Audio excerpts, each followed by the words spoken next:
We also learned that there is a need for a defined transition phase from leading that validation, from providing the proof points for worth to be scaled and ready to be scaled, until entering the scaling up.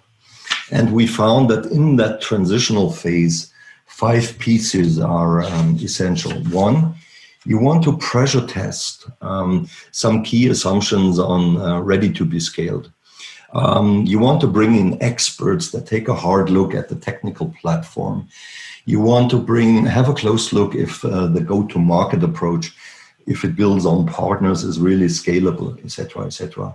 And I usually advise my clients to bring in, to have this piece of work not done by the validation team, right? Because there might be some bias on the 6, 12, 18-month journey that they already conducted, but to have a basically external view on that. You want to ensure proper funding and governance. You want to build an outstanding execution team. It turns out that the people who do the scaling have a different DNA, have a different mindset, a different type of thinking and acting than the ones who do the validation. On the validation, you find more people that are interested in finding the right solutions, so to say, or the right answers on problems provided.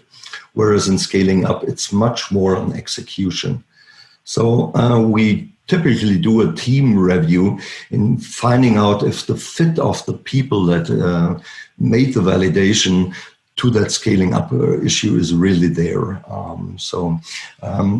We quite often you also find that there are some gaps in here which need to be filled by people that are seconded from the core, or some pools of entrepreneurs in residence that the companies might have, or say interim resources that you provide from the outside.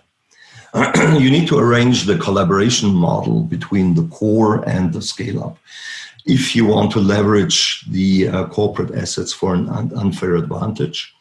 And if the goal is not to reintegrate that startup, scale-up back into business, but go a different way, well, you need to plan for that as well.